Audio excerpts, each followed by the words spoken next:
Why is it that I'm having to pay such close attention to everything right now, Rex? Okay, so you say it like Guess who forgot you. to do something? F you. I have been so nice.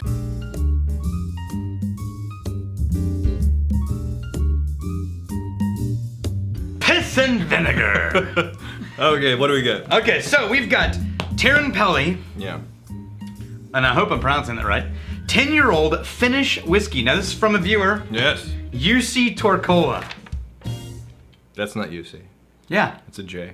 yeah, UC. Juicy. Juicy Torkola. It's your new nickname in the States. The whiskey juice. Yeah, UC Torkola said, hey, I looked at your list and I couldn't find a Finnish whiskey. So I mailed you one. And you know what that makes him? What? You were about to answer, weren't you? I was about to, but then I was going to take it away. UC Torkola. I was like, wait, Torkola. UC Torkola, you magnificent bastard. Don't go dropping that. That cork comes out.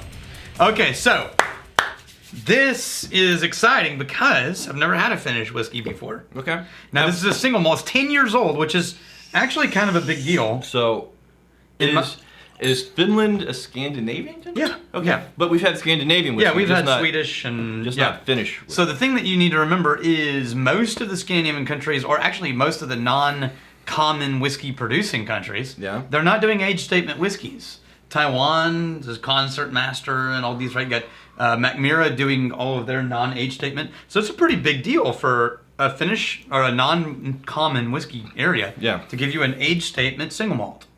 This is... Started in 2002.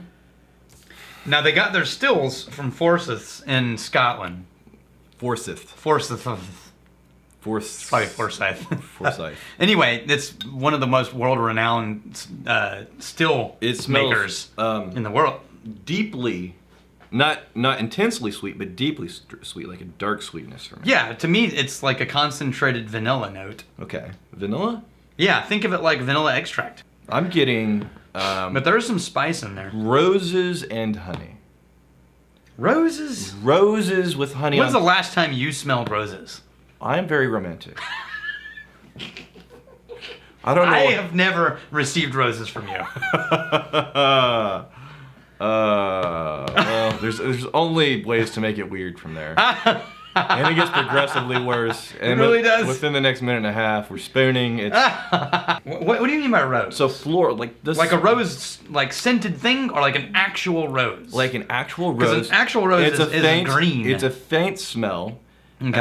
And you know what? I'm gonna say this: you smell roses in a greenhouse, and there's a lot of other floral notes floating around in there. I get honey and vanilla. So not forget about the green part of the rose. The flower part of the nose, which is kind of a faint part. It is faint. Okay. Roses don't have like very strongly scented petals. But that note with honey drizzled all over it. Okay. Let's try a sip. I'm really loving the smell of this because I'm not getting that thing that I get most often in uncommon whiskeys, which is that sour new wood smell. Well, I was about to say there's not there at all. There's not a sour wood, but I am getting like a green apple. That's sweet with a little bit of which is almost Irish. A little bit of a tang. Now this is 80% bourbon cask, 20% sherry. Okay, so I love the bourbon cask. 80-20 bourbon sherry. Okay. Wow, man. UC. You done good. This is really great. This is maybe one of the best uncommon whiskey region single malts I've ever tried. It feels oily and sort of dense. It stays with you. So and it doesn't just vanish. It sort of lingers. So you mentioned Irish. Mm-hmm. Yeah, it reminds me of a pot still Irish whiskey. So the note we often get from Irish whiskeys is like a shortbread cookie. Biscuit. Shortbread cookie note. So I'm getting that note, but it's less of the sugary sweetness and more of like the buttery note you get from those shortbread cookies. Okay, I get that. The shortbread biscuit butter note. Ridiculous. Jayhawk 2004. Rex, I felt for you when it came to the earnest question, so here's one for you. Has anyone finished a bourbon in a dirty sock yet? I bet you'd get some interesting musty character out of it depending on sock selection and the length of time the sock had a foot aging in it. No. There you go, you magnificent bastard. Love the channel, guys. Keep up the good work. That's 4th on the list of the experiments we have for the distillery. Yeah, in Rex's mind. I'm not showing up that day. No, that's right after we do the... there's like a wood aging experiment, smoking experiment.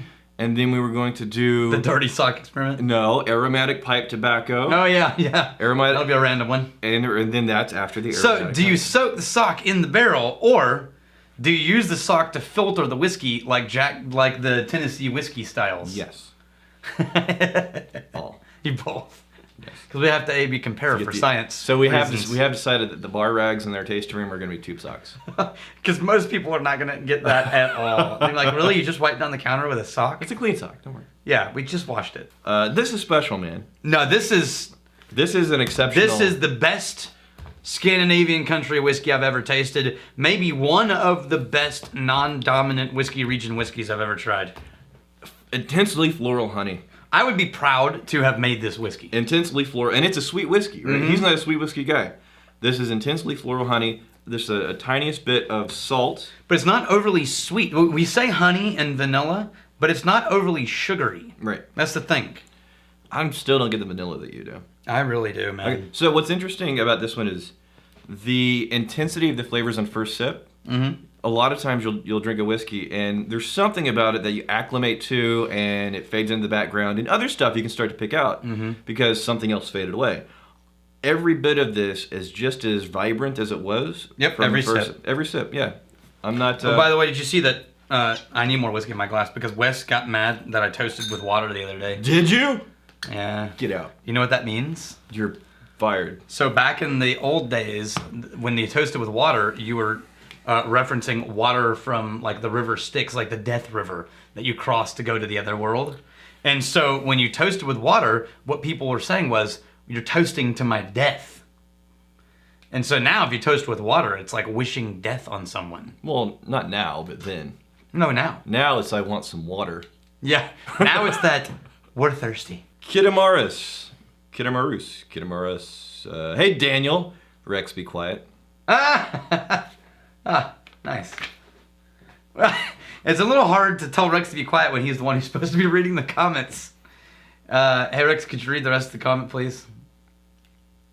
Can I have it then, so I can read it? I have been watching you guys since the Modern Rogue episode. Love you guys off and no comment and just enjoy the show. I work at a liquor store. Well, Quickly then ended up as the whiskey expert there, watching about 2 review videos a night. I have also started collecting rare whiskeys in my spare time since I kind of get first pick when the stuff that guy. That's right. You would deny us all the rare stuff. Yeah, because the employees snag it beforehand. Because we wait right when the doors open. It's like, wait, I know it's here. I had a question that's been rolling around in my head. Is it possible to get used tequila barrels to America? I never see other liquors have a statement about being aged in tequila barrels. Does Mexico not allow that? Are there regulations, I'm sure is what he meant, about that with quality control? I think that you should experiment with that. Maybe you guys should potentially mess around with that. Experiment number 5. I agree. I think so. We could get some... You know what'd be really cool? If you could find an aged mezcal barrel. You know who I think... Because mezcal is smoky. So this is a filthy, filthy rumor. Then you do a bourbon. Oh, that could Finished be in mezcal. Mezcal barrel? Yeah. Instead of an Isla whiskey. Who do we know has mezcal barrel? We will find someone. It's time to take a trip down to Mexico. Or one of y'all tell us where to get some mezcal barrels. Yeah. Or, hell, send us a mezcal barrel. Are you trying to reach barrels? If we're heading down that road, we might as well go all the way. There is a dirty, dirty rumor from somebody that's admittedly a beer guy. Was hanging out with him last night. He does like microbrews and all this stuff. Not sure what to do with that. And he's a fan of the Balcones. And he said in the first year-ish they were making stuff, one of the things they were aging their whiskey in was Jose Cuervo barrels. And he emailed... This is the Balcones guy? He emailed, and this is a beer guy, so grain of salt. He emailed Balcones like, hey, this is reminding me of college. I don't know why. Is there like some kind of tequila note? And it's actually we're aging a portion of this in Jose Cuervo. So I don't know. Really? I don't know if that's but this is what he said. We could find out. Yeah, we could find out. Because it'd be nice. Zach, if you're watching this, email me. Right. Can I throw this away? No, I need it. I need the comments for... Why do I need the comments, Rex? Oh. Why is it that I'm having to pay such close attention to everything right now, Rex? Okay, so you say it like... Guess who forgot you. to do some... You. I have been so nice. This is what happens. All right, so you're watching this video. This isn't the first crack at this whiskey today. We recorded 4 episodes this morning before lunch. And they were awesome! They were amazing. We both felt like these are like the best episodes we've done in so long. They were phenomenal episodes. They're informative. They were funny. I reach up to turn off the microphone, and it was already off. It's already off. So I asked Daniel, I was like, hey, did you turn off the mic? Nope. No. We hand it over to Chad, and Chad says, yeah, there's no audio on these videos. Yeah.